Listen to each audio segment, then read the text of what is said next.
Hey guys, so we just got finished working on multiplying polynomials, and we're now going to move on to factoring with a GCF. Just curious, do you know what a GCF stands for?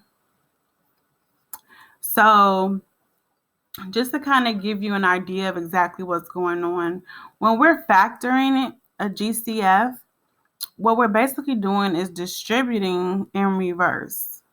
So last week, you would have a problem like this. 2x, and in parentheses, we would have x minus 7 in parentheses. Okay, so then you would use the distributive property to find your answer. You would have went 2x times x. You would have went there first, and you would have got 2x squared. Next, you would have went to the 7, and you would have gotten 2x times a negative 7, which would have been a negative 14x. And then that would have been your answer. However, what we're doing this week, we're actually given this answer right here. We're given that. So now we need to figure out how to make it into this format, okay? So we're going to be taking this originally and producing this, okay? So I'm just going to show you with this problem what I'm talking about, all right? So let's start here. We're going to start here. So our new problem is 2x squared minus 14x. Okay, so the first thing that we have to do is we have to find the greatest common factor. GCF is what we say for short. So what I'm going to do, just to give you guys a heads up, I'm just going to give you an example of how this is just distributing backwards. And then I'm going to go into the different steps that you need in order to factor GCF properly. And then we'll go over some problems, okay? But I just wanted to show you how these two relate. So we're going to first figure out what our GCF is going to be. So we know that it has to be 2 or less. So we know that it's going to be 2. So what we're going to do is set up our problem. We're going to put GCF here. We're going to put a parentheses, first term, second term. And what we're going to do is, since we know that the number for our GCF is going to be 2, we need to look at the variables and see if they both have the same variable, and they do, and which one is the lowest, which is x. So our GCF is now 2x. Now we have to divide our GCF by each term. So we're going to divide this by 2x, and then we're going to divide this by 2x. Remembering that this is the first term, this is the second term. First term is going to go here. Second term is going to go here. Now, remember, what we should be getting should be this. Should be 2x, x minus 7. Okay? Let's see if we get that. So when we divide, that is going to become 1. But when we're dividing a exponent, don't forget that you subtract. So we know that this is really a 1 right there. So we would do 2 minus 1, and that's going to leave us with x. Technically x to the first power, but we know that that's the same thing. So then we're going to go on to the next one. We have a negative 14 divided by 2. How many times does 2 go into negative 14?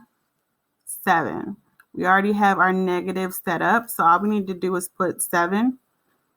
Then we're going to go to our variable. They're the same, so it's going to cancel out and give us 1, so we don't have to write anything there. So once we're done, if we just wrote it out, because we have 2x in parentheses, x minus 7, and now you see how this became that. And that's how we know that we got the right answer as well. Okay? So let me back up just a little bit, because what I want to do is kind of give you the steps that you're going to need in order to make sure that you are studying everything up properly and just kind of being organized. So these are going to be the steps that we are going to take when we are factoring a GCF. So the first thing that we're going to have to do is actually find our GCF. So we're going to look in our problem and we're going to figure out the largest number that can be divided out of every term, okay? Then we're going to figure out the variables that are in every term. So in order to have the GCF for the variables, each variable has to be in each term. We'll go over that a little bit later. Then we need to find the smallest exponent of each variable. After we get that, we'll have the GCF. Once we have our GCF, we're going to take it and divide it by each number in each term by the coefficient in the GCF. We're going to do that first. After we've done that, we're going to go back and we're going to divide the variables, and then we're going to subtract the smallest variable from each term. So lastly, we're going to write the terms in the appropriate order, because then that will be our answer. So I would like for you guys to copy this so you can press pause and go ahead and write this down, because these steps are definitely going to assist you when you're working out your problems until you get a bit used to it. Okay? All right. So now we're going to go ahead. We're going to put our handy dandy note to the side, because we're going to definitely reference it as we work through these problems. Okay? So I have a few different problems set up. The first one we're going to do is we're going to start with negative 10 m to the 5th power plus 25 m.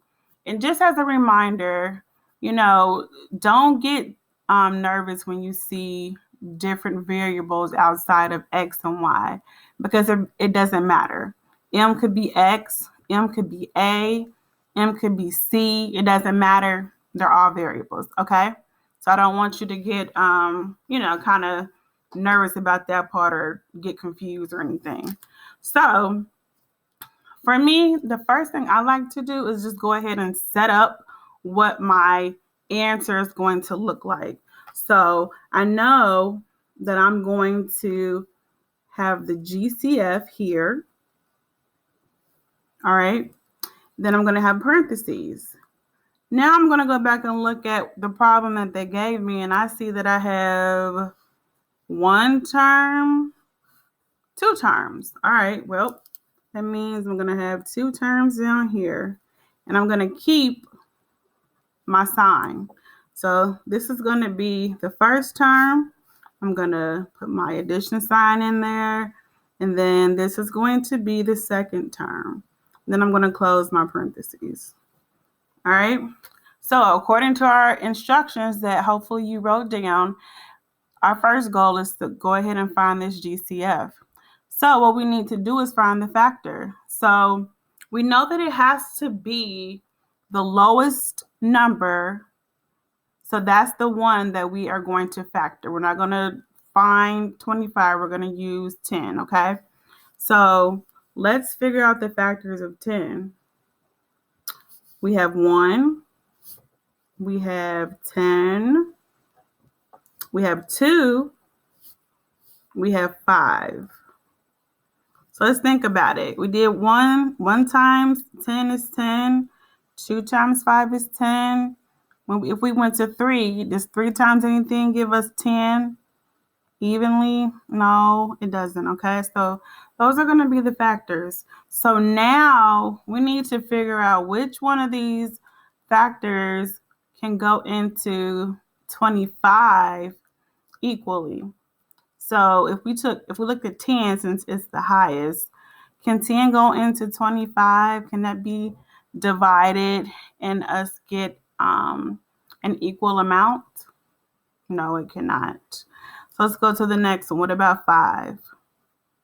Can 5 be divided by 25? And us get a amount that does not require us to have a remainder? It does. So cool, we found our GCF. At least the first part of it. So we're going to go ahead and just place that right there because that's our first part, okay? So the next part in our instruction says that we need to find the variables that are in every single term. So this is the first term, right? And this is the second term.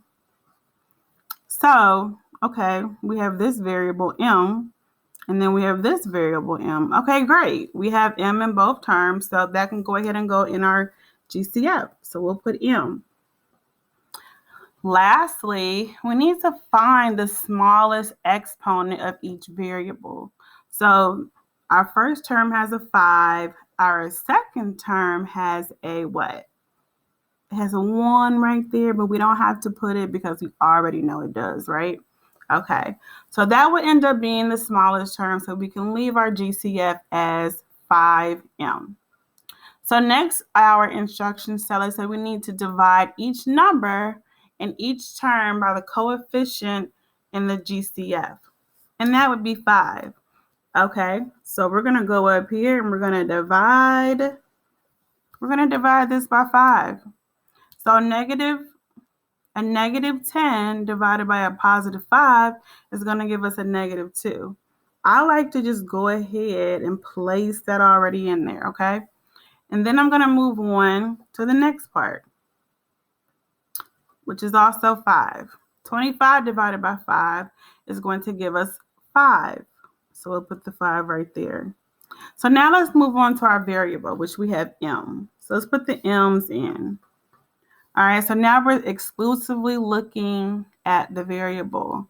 So remember, the next part says that when we are dividing variables, that we need to subtract the smallest variable from each term, which is pretty much in order. So we know again that this is a 1 right here and a 1 right here. So if we did 5 minus 1, that's going to give us 4. So we're going to have m to the 4th power. We have m to the 4th power because 5 minus 1 is 4. Now, when we come over here, we see that we have m to the 1st power, m to the 1st power. So what is that going to do? Yep, it's going to cancel out. It's going to give us 1. But we don't have to write the 1 because it's understood. So I believe we have our problem, which would be 5m, and then in our parentheses, negative 2m to the 4th power plus 5.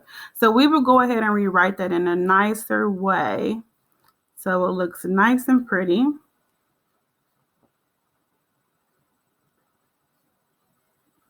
And then we will be finished. And that would be our answer. Now, if you want to go over and beyond and go ahead and check your answer, you can always just distribute it to make sure that you get your answer back. So if we did 5 times a negative 2, m to the 4th power, we would get a negative 10 m, because when we're multiplying, we have to add, right? So that would be a 1 plus 5, plus 4, equals 5. Then we would do 5m times 5, which would be a positive 25m. So is that what we were given in the beginning? It is. So cool, we got that correct. All right, so let's go to the next one. So this one is, we have 3. We have 3 different terms in this one. So let's go ahead and set up our problem, okay? Again, I'm going to put the GCF out to the side. We have our GCF here. And then let's set it up just the way we did there, except we're going to have 3 terms. So let's do our parentheses. We're going to put our line here. There's an addition, so we're going to put our plus sign over here. There's another addition sign, so we're going to put that there. And And then we're going to close our parentheses. It's 3 terms. So this is going to be where our first term goes. This is going to be where our second term is going to go. And this is going to be where our third term is going to go. So what is the first thing that we need to do? Look at your notes. You're right. We need to find the GCF. In order to do that, we need to look at our numbers and look at which one is the smallest one. Okay, the smallest one is 10. So let's figure out the factors of 10. Good thing we just did it up here, so we already know. But I'm just going to write it down just in case, just because I guess I just want to. Okay. So those are our factors of 10, right? So now we need to look at the other terms to see which one is the highest number that we can get to evenly divide. So, of course, 10 is going to work. So what about 50 and 10? Can 10 go into 50 evenly without a remainder? It can. It's going to give us 5 left over. So we know that our GCF is going to be 10 because that is the highest number that we can factor out. So we're going to go ahead and put that number over here. Now, what does it tell us to do next? It says the variables that are in every term is what we need to take out. So we have an X here. Okay. We have an X here. All right. And we have an X here. Great. We have an X in every term. So let's put our X here. I think I saw another variable. I did. Y. There's a Y here. There's a Y here. However, there is not a Y here. So that cannot go in our GCF. Okay. So now we found our GCF. So next, according to our instructions, it's going to tell us to divide each number in each term by the coefficient of the GCF, which would be 10. However, this time, I think I'm going to kind of put them all together. I'm just going to go ahead and write it in as a whole. 10x, 10x, 10x. Okay? Now, we need to divide. 50 divided by 10 is going to give us what? 5. Yep. And then if we look at the variables, don't forget that's a 1. So when we're dividing, we have to subtract the exponents. So 2 minus 1 is just going to give us x. So we'll put our x there. All right, so let's go to the next one. Same thing. So we know that it's going to be 5. Because 50 divided by 10 is 5. Now let's look at our variables. Ooh, we have the same one. So we know that this is going to cancel out and become a 1, which we don't have to write. And then we are left with a y, which we can't do anything with, but bring it down. So now we have a y here. And then our third term, we have a 10 and a 10, which we're going to cross that out because that's going to become a 1 that we don't need to write right now. X over x, cross that out too, because that's going to become a 1. And what we're left with is y squared. And again, if you wanted to go ahead and check your answer, so the final answer is 10x, 5x plus 5y plus y squared, parentheses. Don't forget my parentheses. Now that's going to be our answer. Okay? And again, if you wanted to check it, we can do the distributive property and figure it out. 10 times 5 is going to be 50. We have x times x is going to be 50x to the second power. Plus, we have 10 times 5, 50. We have an x and a y, xy. That's our second term. Lastly, we have 10x times y to the second power, and that's going to give us our 10x y to the second power. And that's how we know that our problem is right. And I'm not saying that you have to do that all the time. I'm just saying that for me, it's helpful just so I can make sure that I have the right answer. So let's do one more. I wanted to do this one because it just looks funky. It just looks like, oh my goodness, what is going on? So with that being said, let's go ahead and dive right in because literally it is the exact same thing. So let's go ahead and set our problem up. Let's see, we have one term right here. It's a big term, isn't it? Then we have another term right here. And then we have one more term right here. So we have 3. So let's set up our problem. We're going to put our GCF here. Okay. And then we're going to make our parentheses, and then we're going to give a space for the first term, and we're going to label that. There's a plus sign, so we're going to put a plus sign. The second term is going to go here. There's a minus, so we'll put a minus, and then the third term is going to go here. And then we're going to end our parentheses. So the first thing that we need to do is what, guys? Find the GCF. Good job. So in order to do that, we need to figure out which one of these are smallest. Oh, 7. 7 is the smallest. So let's figure out the factors of 7. We have 1 and 7. Do we have anything else? Can 2 times something equal 7? Nah. Can 3 times something equal 7? No. I think this might be it. I think that our highest number is going to be 7. Because when I'm looking at this, 7 can go into 21 evenly. And 7 can also go into 14 evenly. So great. We definitely have our greatest common factor. So we're going to go ahead and put our 7 in there. So now it tells us to go ahead and look at the variables. We have to have a variable. The same variable has to be in each term. So let's look at the first term. We have an M. Do we have an M in the other 2 terms? Yep, there's an M here. Yep, there's an M here. Perfect. M can go in our GCF. All right, what's the next term we see? We see an N.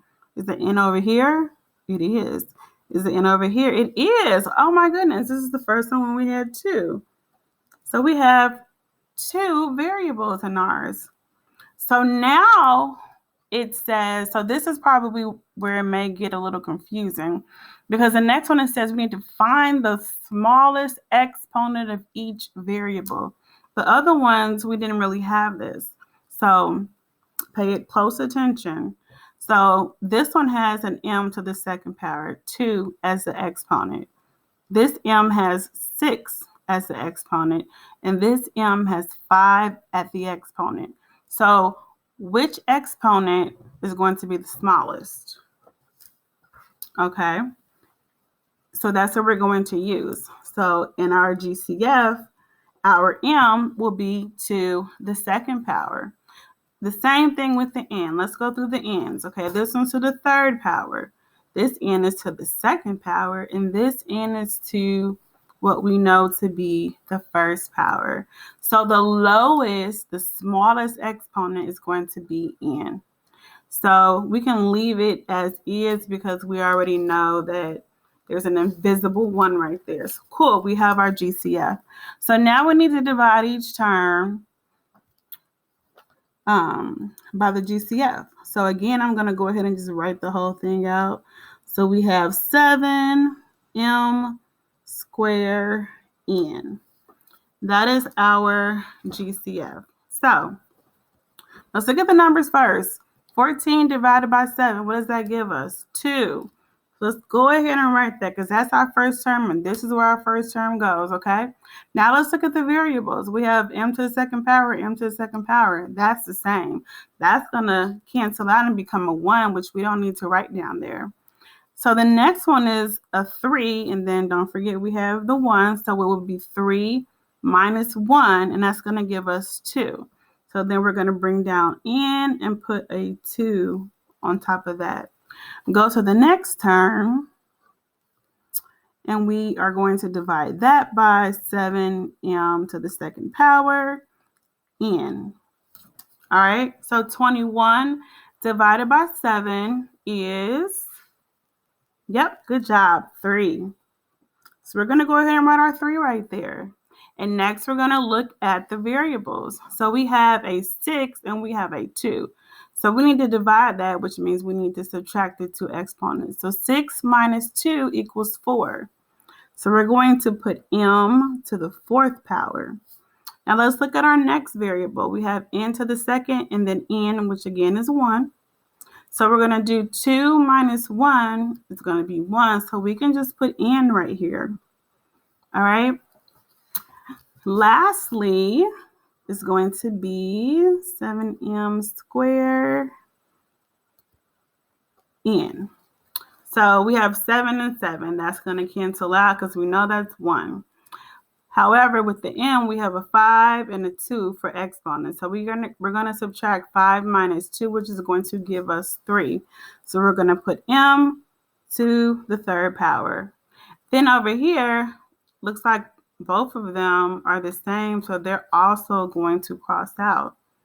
So, it looks like we have our answer. Do you guys want to check it? I say we check it.